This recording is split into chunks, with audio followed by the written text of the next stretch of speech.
one. Hi, everyone, and welcome back to the High Tea Hoops podcast. This is Skylar, the Duchess of Hoops, here with Brian, the Duke of Hoops. As always, Brian, how's it going? Great, Skylar. Can't wait for the episode and interview today.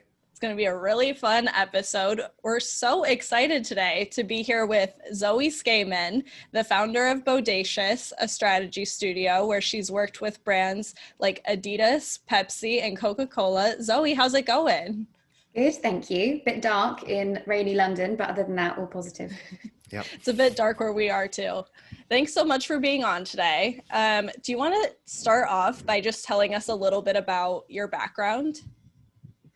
I can, yes, I'll give you a bit of a whistle-stop tour. So I started working in ad agencies when I was 18. So kind of went straight into one, and it was a lucky place to be. And I worked my way up from there. I moved to Australia. So I lived in Sydney for 5 years, worked in advertising agencies over there. I did Share a Coke, which was the names on cans that you might have seen around the world. So that was when I was 26. So I basically peaked at 26, and it's all been downhill from there. No.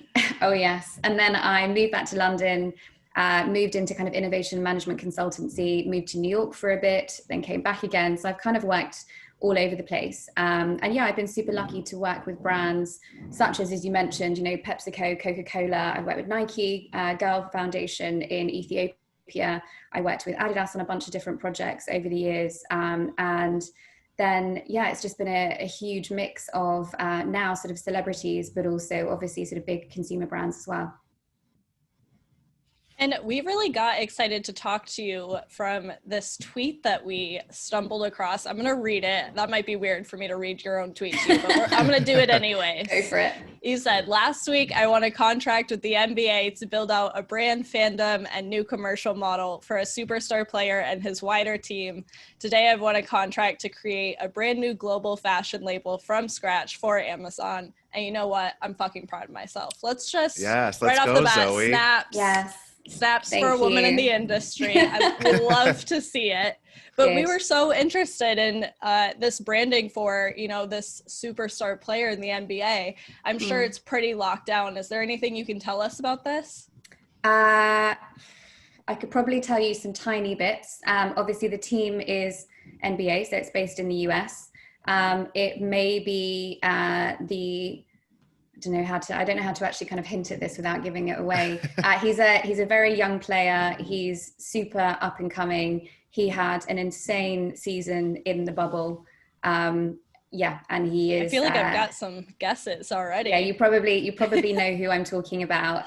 But yeah, absolutely incredible. And it's a really amazing opportunity to do something like this, and then obviously to think about building something for the team as well. Yeah. And also just hopefully starting to influence a new direction for, all players within the NBA and all teams within the NBA and obviously the wider league itself, to start to think about how could we do this better? But it's always been such a culturally relevant, entertaining sport to watch. But that cultural relevance and that entertainment is starting to decline slightly, not because it hasn't necessarily continued to be super entertaining to watch, but because the way that the media landscape is shifting and the way that younger people are shifting in terms of how they're consuming that level of content, and also what we're competing against with eyeballs, esports, Twitch, TikTok, it's all kind of time and attention. And unless we start moving the NBA to match that stride, it's going to suffer in the next couple of years. Mm-hmm.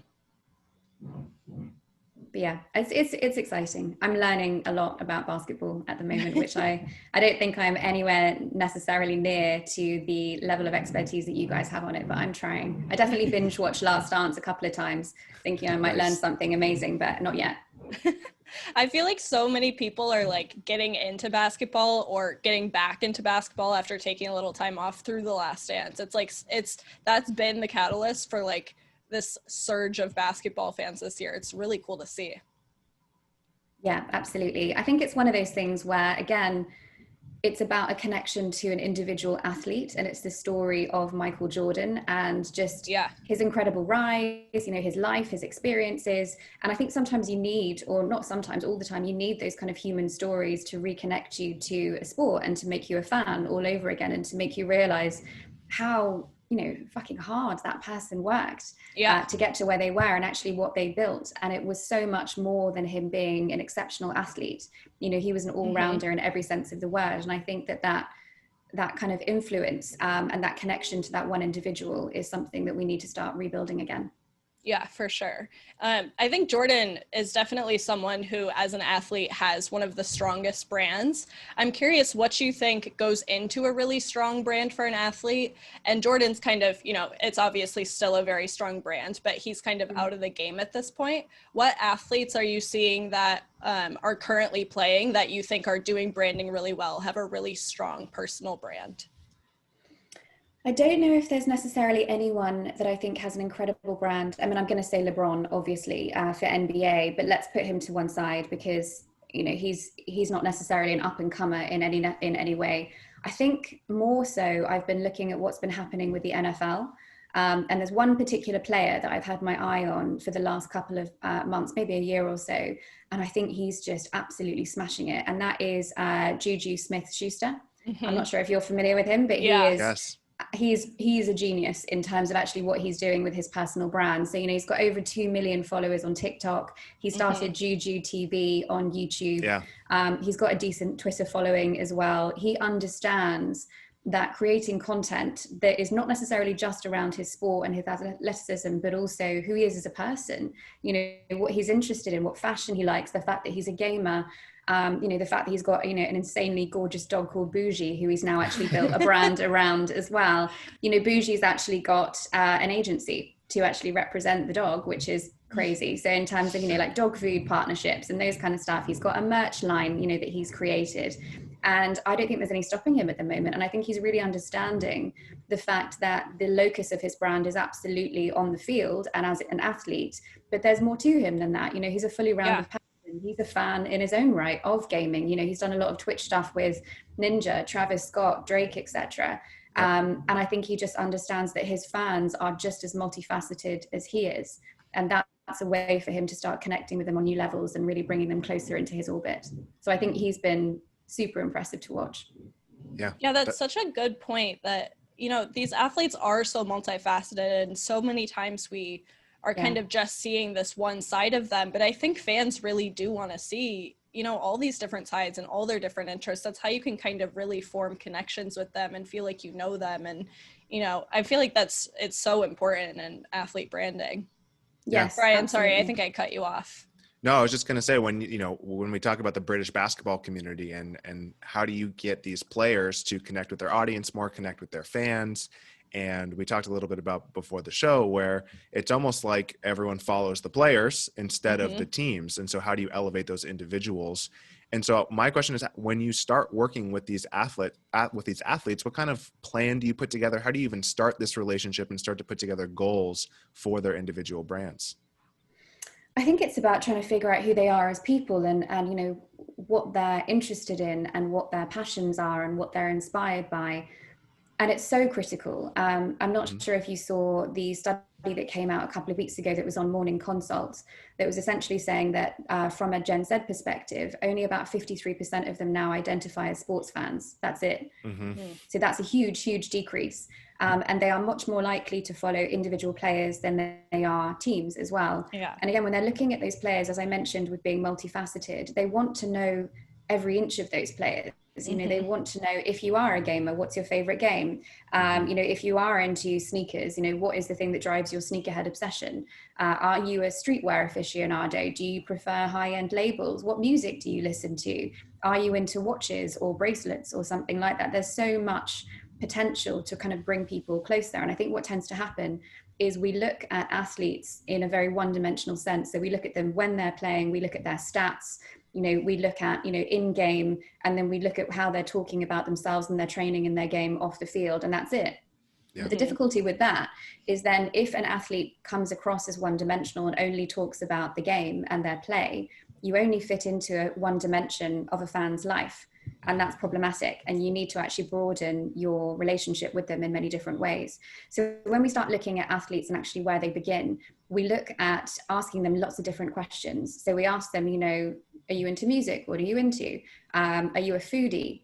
what's your favorite song at the moment that you keep listening to? Do you carry your console around with you, in between games, for example? Do you use it as a form of relaxation? There's so much in there.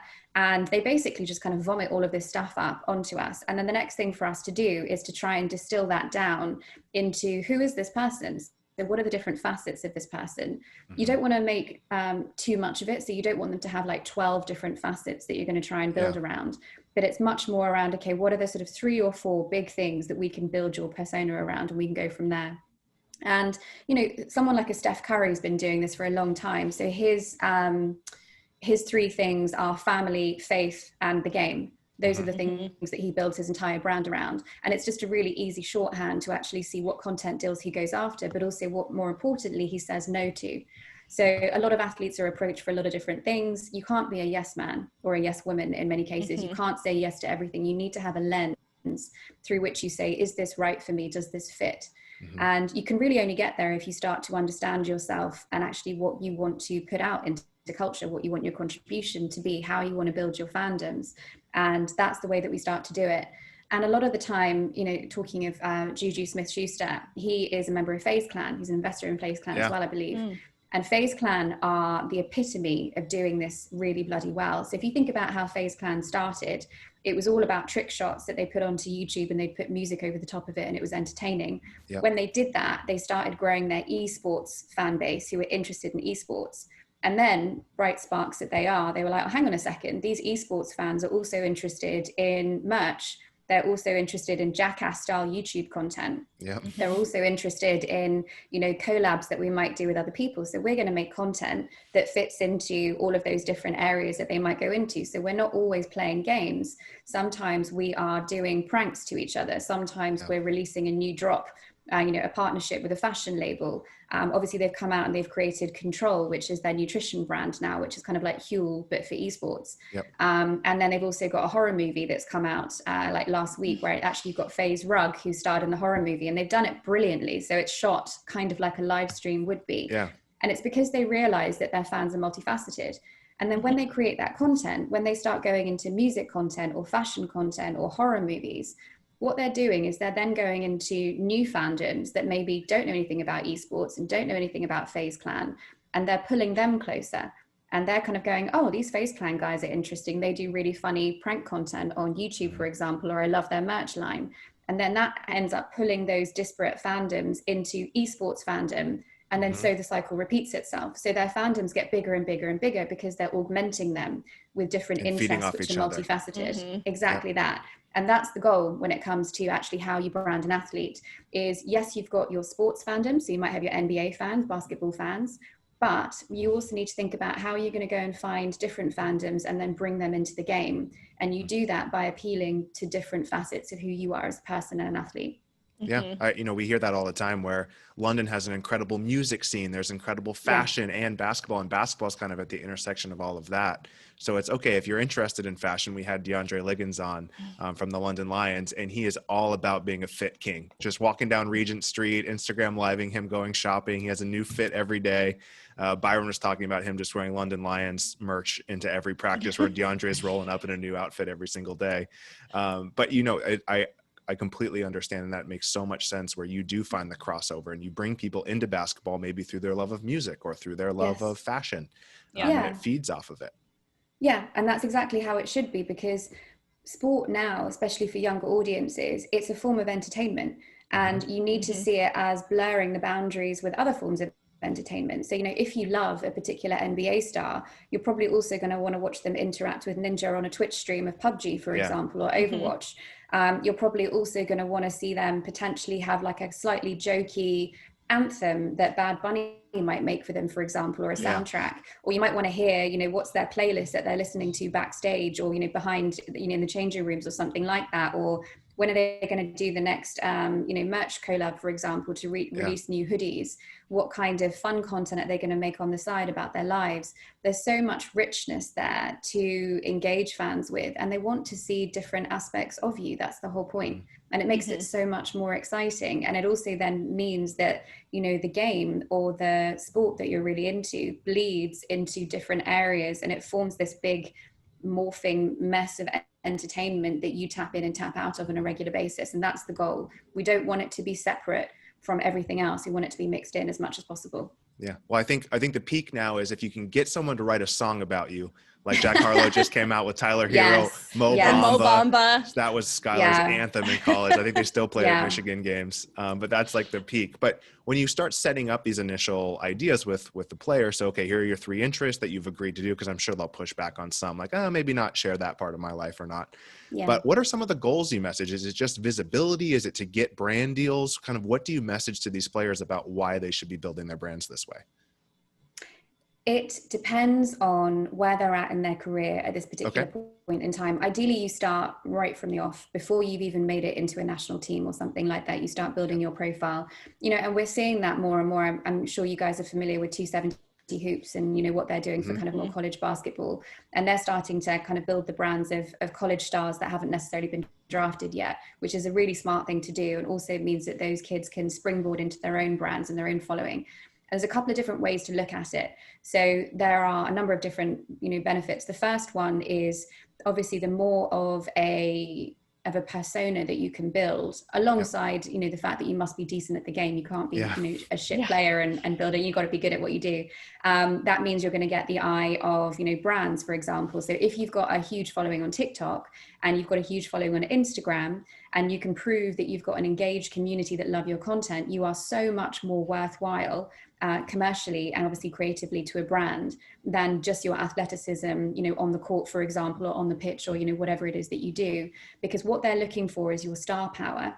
And they want to be able to associate, let's say it's an Adidas or a Nike, they want to be able to associate your performance as an athlete to the performance of their clothing, but they also want to reach an audience that you already command and engage with, because that means sales. So if you can actually say, I've got 2 million followers on TikTok, if you do a merch line with me, the likelihood is you'll sell at least 1 million. So that's 50% of my followers will buy a hoodie. That's big business. And, brands actually pay attention to that. So you're more likely to get approached. You've got more bargaining power. You can ask for higher rates. That's the kind of stuff that you're looking for. Then the other aspect of it is outside of your endorsement deals, because obviously your endorsement deals lock you in. So if you do a deal with Jordan, for example, you cannot have any competitive apparel or footwear. That's just not okay. But you can do other stuff. So you can do fragrance, for example, or you can do, I don't know, a line of underwear if you really wanted to, or something like that. You could appear in a video game, whatever it is that you want to do, headphones, etc. You then start to have the ability to not only put your face and your name on top of an existing brand that you do an endorsement with, you can build your own. And that's actually a really interesting place to get into. So, Logan Paul is awful in many, many ways as a person. I'm wondering where this is going. dot. Yeah, ... awful person. Don't endorse him in any way. He's a genius when it comes to cultivating community, building brands, and then commercializing those brands with that community. So at the moment, for example, he's got something called the Mavericks Club. And the Mavericks Club is a membership program, and it's $22 a month. So it's more than Netflix and it's more than Spotify combined. And yet you've got a serious amount of people paying for this. And it's purely to access content that's paywalled that he creates. Then you've got a merch line, then you've got a tiered kind of Patreon-esque system. And he's built the whole thing himself. But his ability to cultivate that audience and then create a brand that he knows that he can sell back to them, that's an instant monetization model. That's really smart. So that's another thing to do. And then the final thing is your career as an athlete has a shelf life. We all know this. So by the time you get to your mid to late 30s, you're going to be on your way out, if not earlier. And so you've got to think about, what do you want to build for yourself after you have finished your career as an athlete? So once you're off the court, you're off the pitch. Some people go into coaching, some people go into, industries that have nothing to do with the sport. If you have managed to build a big enough community for yourself and a big enough brand for yourself during the course of your career, you can use that as a springboard to build new brands, new products, new services. You can start to become an investor in areas that potentially you've now got expertise in, because you built those brands and products yourself when you were actually an athlete on the field. So it gives you so much more leeway to consider what the shelf life of your career will be, because you've got the shelf life on the court as an athlete. Just because you stop playing doesn't mean you're not an athlete anymore. It just means you're kind of transitioning into a slightly different mode of athleticism, and your name is going to mean something slightly different. So Michael Jordan is still an athlete and a basketball player. That's how we see him. He doesn't play anymore, but that's the kind of brand that he's built for himself, and that legacy will live on. That's the kind of thing that you're looking for. So those three things are basically higher brand endorsement deals, because you've got a community to sell to, the monetization opportunities of making your own products and services and your own brands, and then the shelf life and longevity of your own brand after you've actually finished playing, so that you can keep going and you can keep building upon, you know, essentially the foundations that you need to build right now.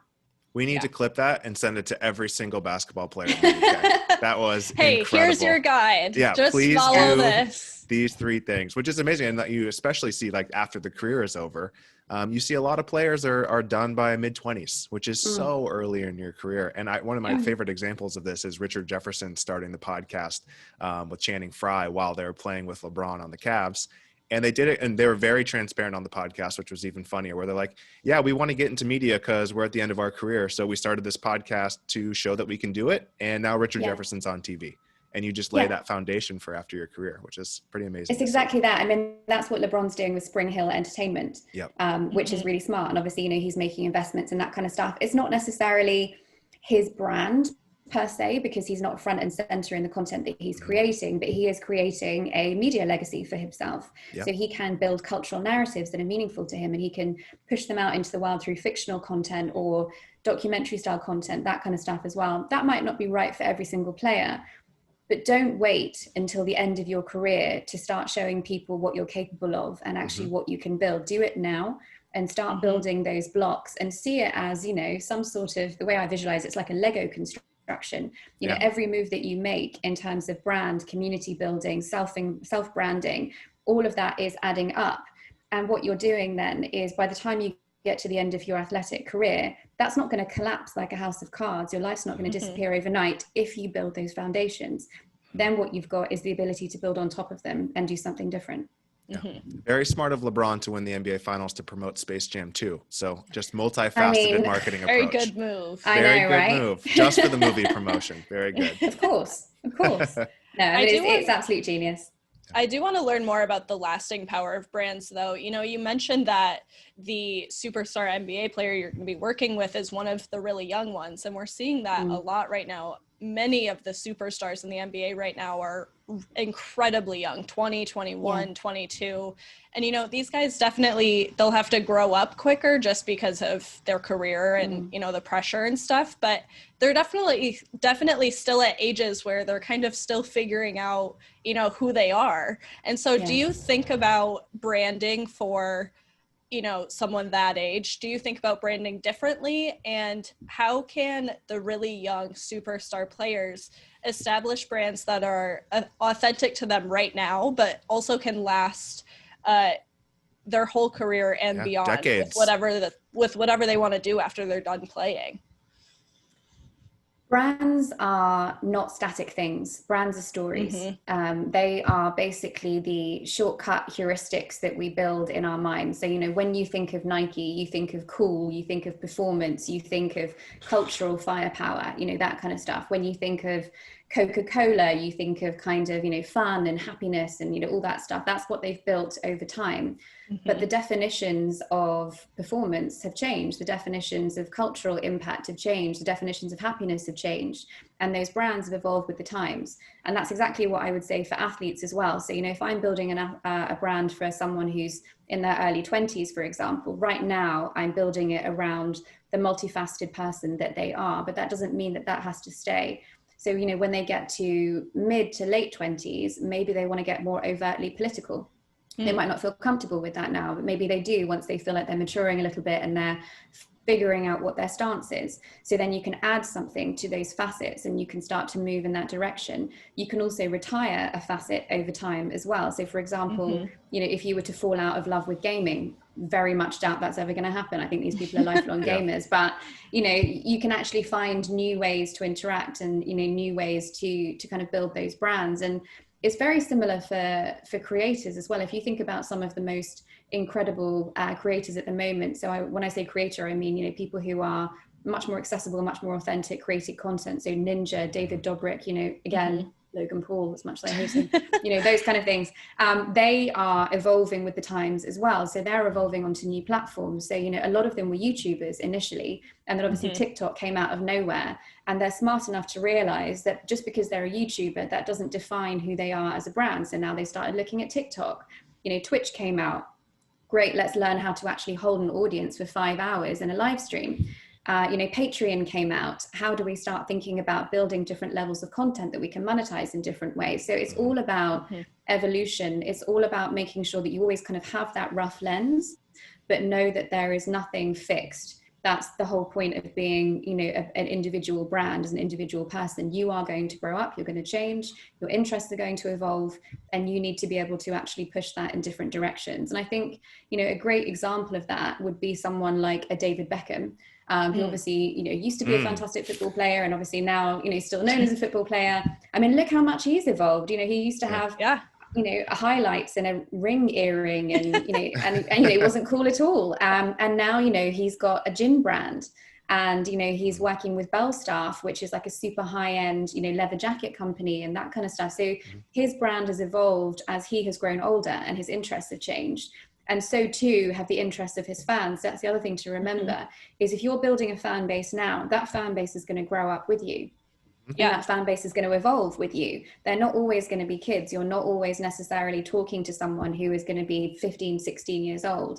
So they expect you to change because they're doing the same thing. They want you to evolve alongside them. So I think there's nothing to be scared of on that front. I would just make sure that you're constantly reassessing. So maybe once a year, you know, sit down and go, right, is all of this working for me? Am I actually enjoying it? Am I still passionate about these areas? Is there something new that's popped into my life that maybe that could be a facet of my brand as well?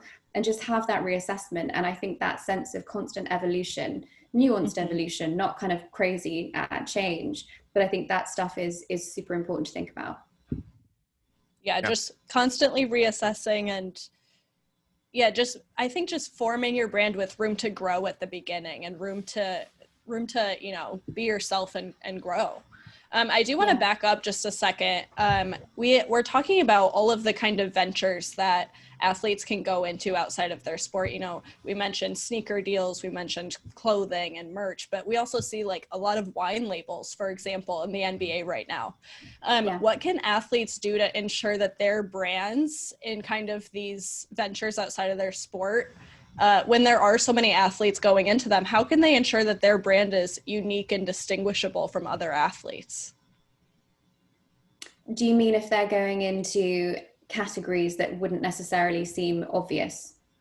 Yeah, I think just like we see so many athletes have sneaker deals, and I think a lot of sneaker deals in my brain end up just kind of, I lose details around them because I see so many sneaker deals. Or like I'll see a lot of NBA players forming wine labels, and then all of a sudden I can't remember like which name goes with which NBA player because so many players have wine labels. So how do you make sure that you're not just kind of getting lost in that mix?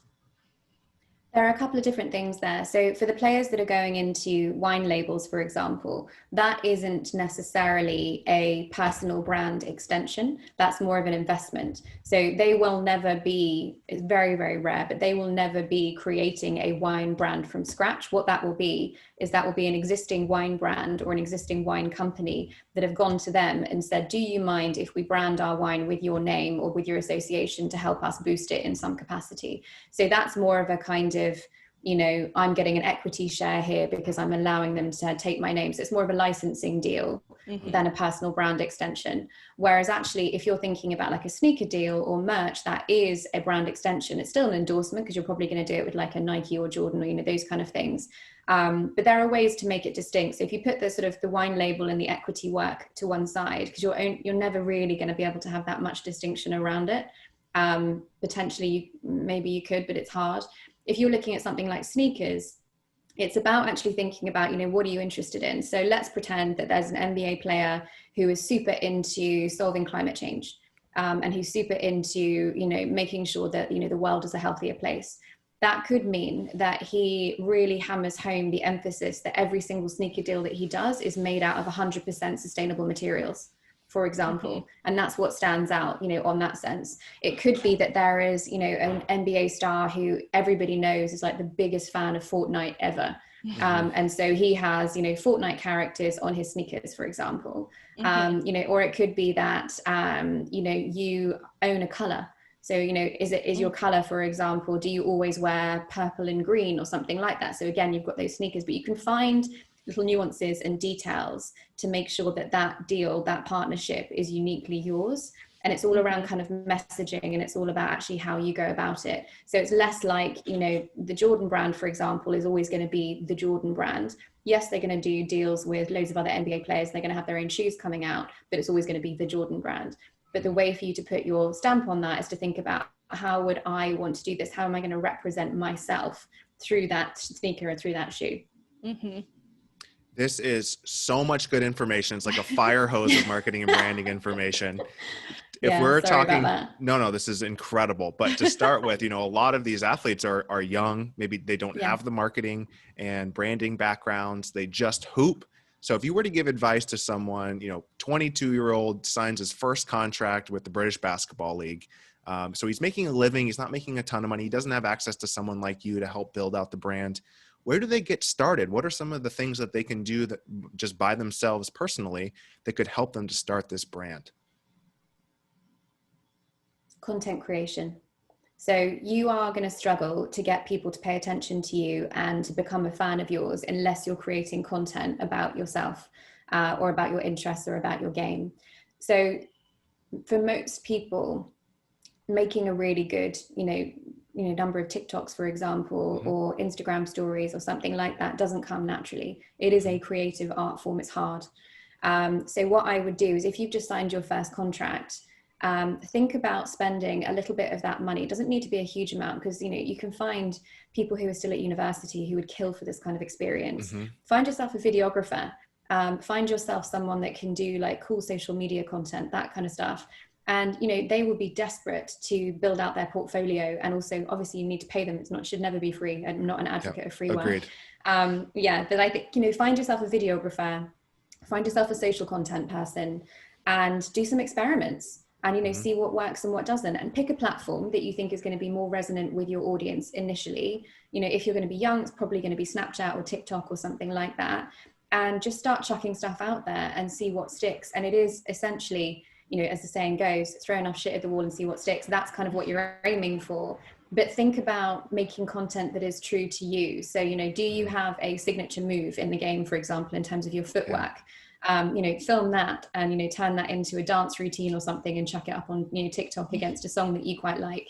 You know, do you have a dog that you want to feature? Do you have a really close relationship with your mum and she's quite a charismatic person? You know, maybe film some exchanges with your mum or something like that. Or, you know, basketball advice from my grandma. Just like really kind of quirky, interesting stuff that your fans are probably going to want to gravitate towards and to spend time with, but also understanding your limitations. So, for example, you know, I'm very well versed on TikTok and Snapchat and that kind of stuff.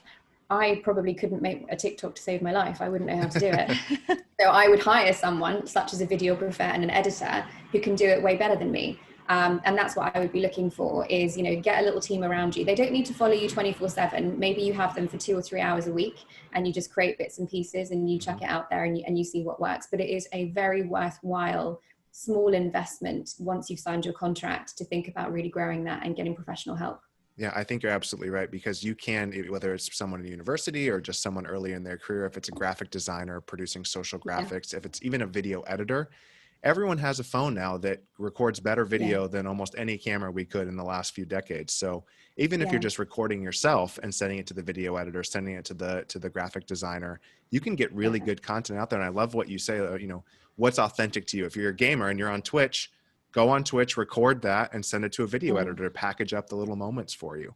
Or go to a basketball court for 2 or 3 hours. You can get out so many videos. I'd make Skylar do this all the time, where we'll put literally out all the time 10 TikToks in like a 2-hour film session. This is the bane of Skylar's existence, is me just constantly filming TikToks and making her be in them. But you're right. You can get so much content and just experiment and see what works best. And people forget your phone is your production device all in one. record, Totally. edit, send off. You can do everything from your phone. But you're right. It's the habit of, you're an athlete, you're used to training, you're not used to documenting and creating as much, but it's a great skill to take on. Yeah, and I think it's quite scary, for a lot of athletes, because they feel like they have to do this themselves, and they feel like, sometimes, especially on TikTok, is scary, to try and build for. And, especially if you're a professional and you're starting out in your athletic career, you have got to train as much as possible to be the best possible athlete that you can be. You cannot, excuse the pun, you cannot drop the ball. You need to be just as good an athlete as you are building your personal brand. And I think a lot of them just go, do you know what? I don't have time for it in terms of building my personal brand and creating content. I don't really know how to do it, so I'm just not going to do it.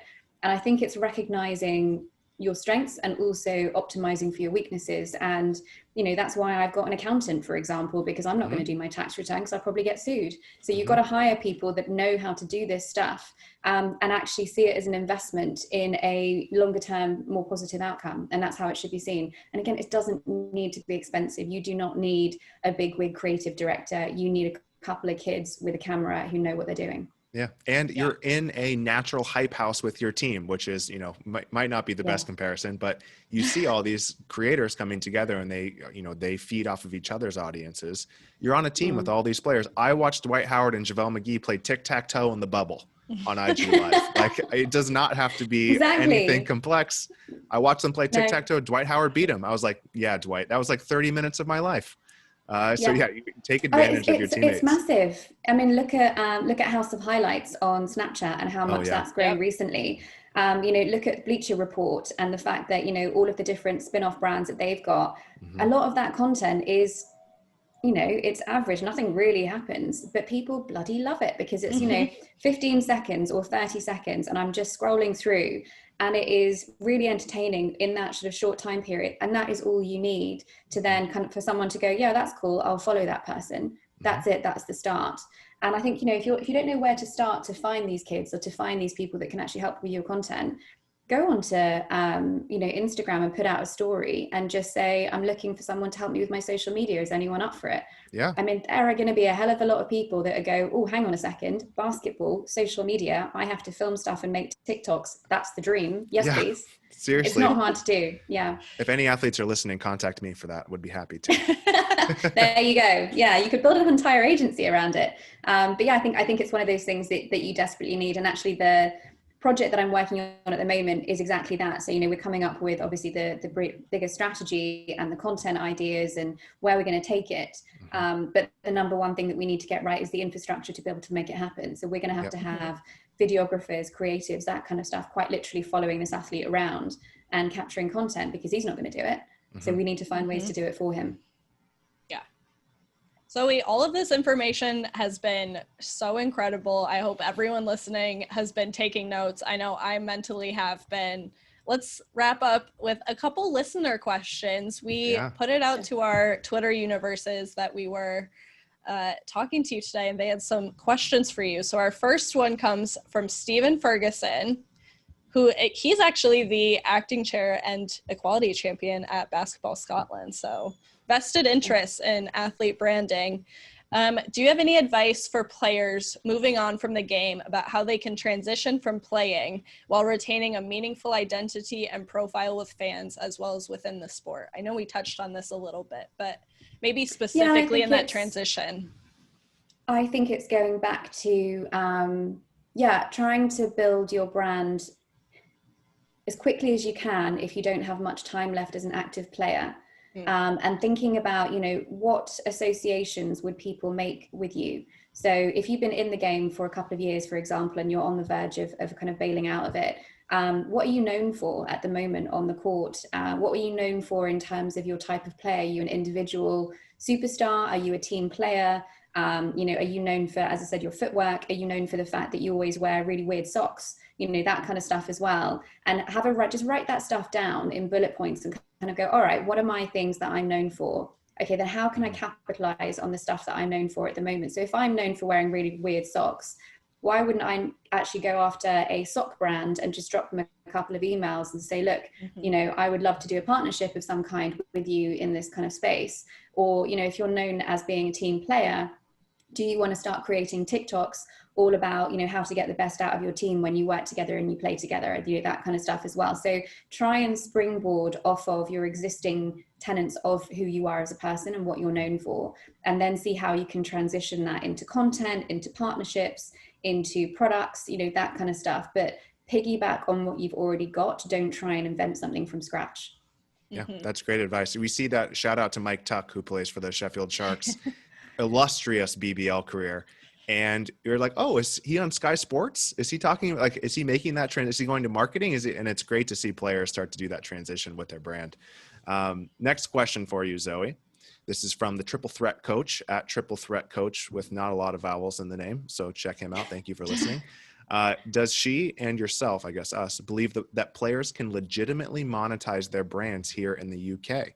And if so, how? So I think there's this prevailing thought that basketball is very small in culture in the UK, and there's not an opportunity for players to actually monetize because there's not a lot of interest. So what are your thoughts on how can players actually do this, and how would they go about doing it? I think they can. And I think it goes back to building that community and building that following.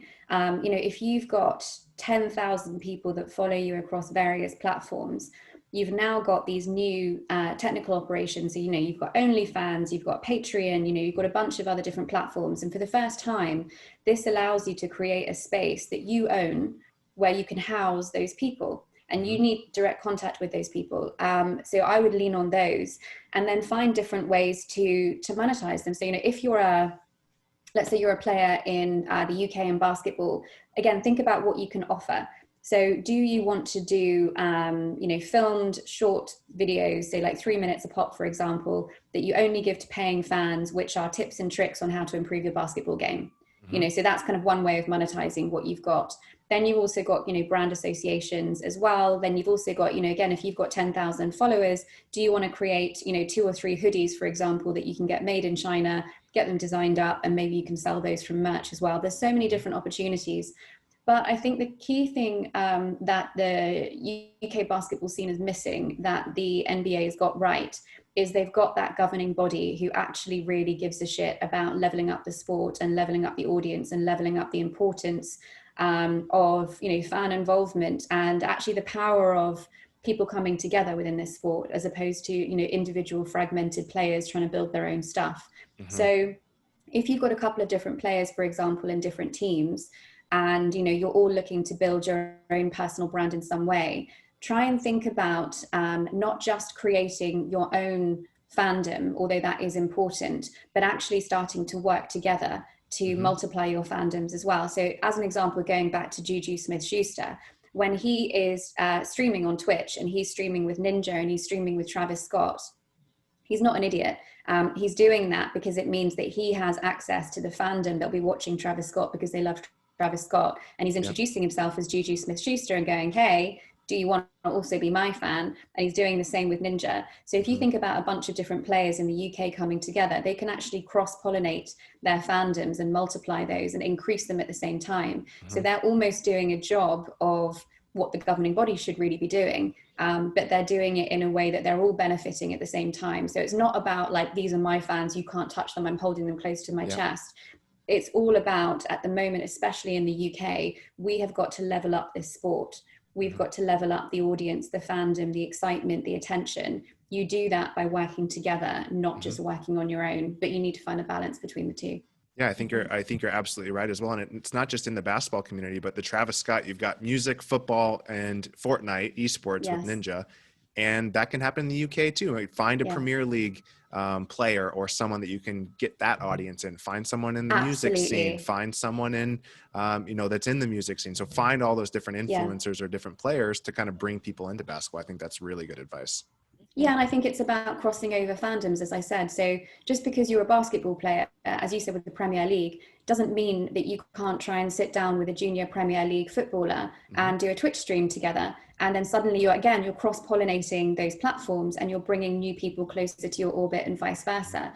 You know, or you go and, you know, if you really want to, I think slightly different. Chess, for example, is blowing up on Twitch at the moment. Everybody's fascinated with watching chess masters play. Yeah, I've seen this. So, you know, Do you do something really weird and quite funny where you try and play chess for the first time with a chess master on Twitch, and you kind of take the piss out of yourself and you do it in a self-deprecating manner?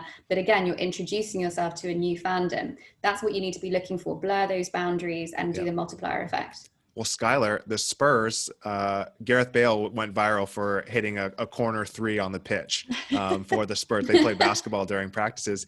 We need to get some Spurs crossover. If we do Spurs versus London Lions or some crossover there, I think that would be a big hit.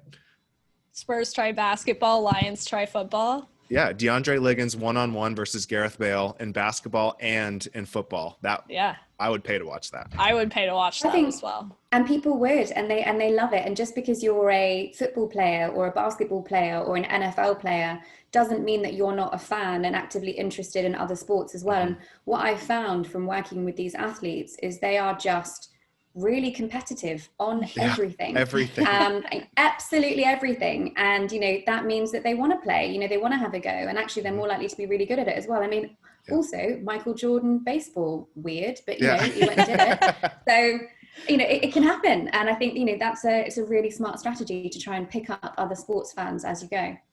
There's truly no better time than to be doing it than right now too, as we're all kind of at home and are more online and are kind of more available for this online interaction than everyone was before.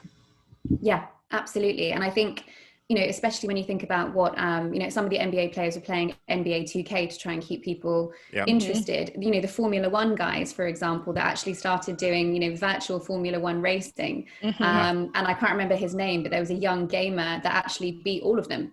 And was now looking at being recruited into Formula One, because again, it's based on how quick your reaction times can be and how well you can drive. And he beat them, which is just insane. But that is incredible entertainment value. And that's the way we have to think about this. You are an athlete, yes, but mostly you're an entertainer. And that's what you need to start thinking about in terms of actually how you position yourself. Okay, final question. We'll wrap up.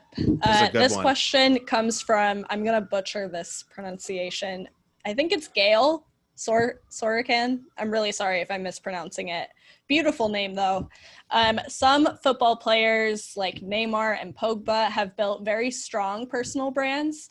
While it's often benefited their clubs commercially, it hasn't always translated onto the pitch. What's the best way for British basketball players to navigate and avoid this possible tension? I think this is kind of like what you were talking about earlier with, the really young superstars. They're kind of trying to balance, they want to be training at all times, but then they also need to be putting time and effort towards their brand as well. Yeah, and I think that is absolutely critical. You want headlines in all the right spaces, and you want headlines because you're cool and you're awesome and you've got a great fandom, but you also want headlines because you are exceptional at the sport within which you're playing. And I think the likes of the Neymars and that kind of stuff, I don't think anybody really wants to, from a money perspective, it'd be brilliant, wouldn't it? But I don't think anyone really wants to be positioned as a subpar athlete with an oversized brand. And I think that especially when you're younger, you need to make sure that you are top of your game, and that's how you're building your brand first and foremost. And then obviously what you're doing from that is you've got such a following because you're so good that you can then translate that following into something you can then commercialize and turn into something bigger. But that's why I say it feels overwhelming, it feels like it's too much on top of your training schedule at the moment to create this content. That's why you hire help. That's why you get your videographers, that's why you get your junior creatives, your social media types, that kind of stuff. Concentrate on your game and let them help you build your brand aspect as well. And just make sure you don't say yes to everything. I think that's quite overwhelming as well, especially when you're younger. Someone says, do you want to do 5 Twitch streams this week? It could feel like you have to, because that's a way to grow your brand, but just be smart and just make sure that you are still focusing on yourself and your ability to play and play well, with alongside growing your brand. And actually you'll find that the two work hand in hand with one another. You just can't let your game drop. Yeah, I think that's great advice. Zoe, this has been so informational. Thank you so much for joining us. How about you tell the people where they can find you on social, or if anyone wants to work with you, where can they find you? You can find me on Twitter. That's probably where I am most of the time. I am probably overly prolific in terms of sharing stuff. So I read a lot and I share a lot. But yeah, if you want to find me, it's just at Zoe Scaman on Twitter. Cool. Great. Thanks, Zoe. We appreciate it. No problem. Thank you for having me.